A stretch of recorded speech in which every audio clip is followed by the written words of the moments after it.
Jaringan narkotika internasional Freddy Pratama terbongkar. Pasca Polri menerima ratusan laporan dan menggali keterangan tersangka yang diduga bagian dari sindikat Freddy Pratama. Ironis, ex-Kasat Narkoba Polres Lampung Selatan, AKP Andri, turut jadi kaki tangan sindikat narkoba Freddy Pratama yang disebut sebagai kurir spesial. Kapolri akan tindak tegas oknum anggotanya yang terlibat jaringan narkoba.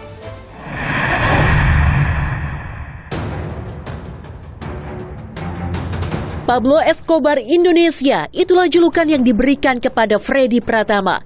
Gembong narkoba asal Indonesia yang buron sejak 2014 diketahui mengendalikan jaringan narkotika di Indonesia dan sejumlah negara di Asia Tenggara. Pengaruhnya begitu besar hingga disamakan dengan gembong narkoba legendaris asal Kolombia, Pablo Escobar. Jaringan narkotika Freddy Pratama terbongkar pasca Polri menerima ratusan laporan dan menggali keterangan ratusan tersangka yang diduga bagian dari sindikat Freddy Pratama. Dan yang bersangkutan ini mengendalikan peredaran narkoba di Indonesia dari Thailand. Dan daerah operasinya termasuk di Indonesia dan juga di daerah Malaysia Timur. Ada yang bertanggung jawab untuk bikin identitas palsu. Ada yang memang khusus hanya untuk mengambil uang. Jadi agak susah. Termasuk tadi aplikasi yang digunakan, memang diatur dari sana. Jangan gunakan aplikasi percakapan yang biasa digunakan oleh masyarakat umum. Polri menyebut sindikat Freddy Pratama menjadi jaringan narkotika terbesar di Indonesia. Pasalnya, 884 orang telah ditetapkan sebagai tersangka. Pusat Pelaporan dan Analisis Transaksi Keuangan PPATK pun menelusuri perputaran uang dari jaringan narkotika Freddy Pratama mencapai 51 triliun rupiah. Jaringan narkotika internasional Freddy Pratama terungkap berdasarkan kerjasama kepolisian lintas batas negara. Sebelum konferensi pers pada 12 September lalu, Bareskrim Polri mengungkap Freddy Pratama berada di Thailand. Namun, Royal Thai Police menyatakan Freddy telah meninggalkan Thailand.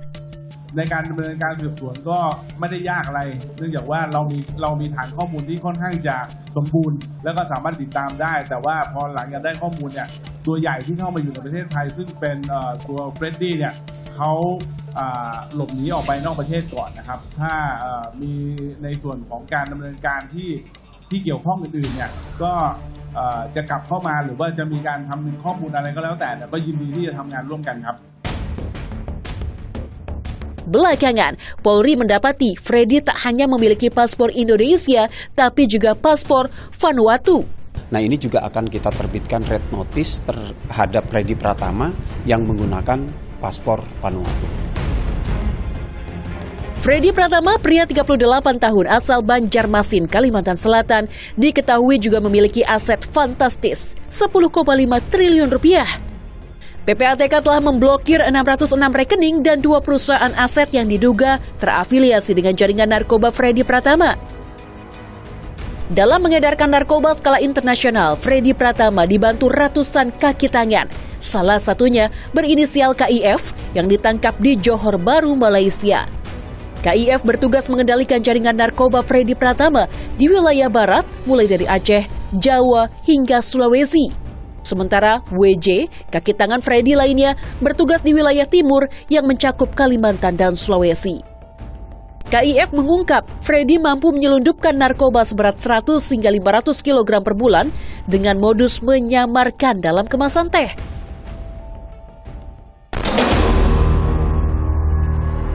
Ex-Kasat Narkoba Polres Lampung Selatan AKP Andri juga turut menjadi kaki tangan sindikat narkoba Freddy Pratama. AKP Andri disebut sebagai kurir spesial yang mengantarkan narkoba dari bandar untuk dijual ke dalam tahanan Nusa Kambangan. Pengamat kepolisian dari Institute for Security and Strategic Studies Bambang Rukminto menilai upaya Polri mengungkap jaringan narkotika sekaligus menangkap Freddy Pratama menjadi momentum emas bersih-bersih Korps Bayangkara. beberapa personel kan sudah ditangkap gitu loh. Tentunya polisi memiliki teknik untuk mengungkap itu semua gitu. Saya meyakini bahwa polisi pun juga sudah mengantongi nama-nama baik di internal maupun eksternal terkait jaringan Freddy Pratama ini gitu loh. Kalau ini hanya sekedar dipreteli sedikit-sedikit saja, ini tidak akan tuntas gitu. Karena selama ini muncul asumsi di masyarakat juga bahwa mengapa jaringan ini tidak terbuka karena ada keterlibatan internal gitu. Kalau ini tidak dibuka ya asumsi liar pun akan muncul bahwa ini masih ada ditutup-tutupi.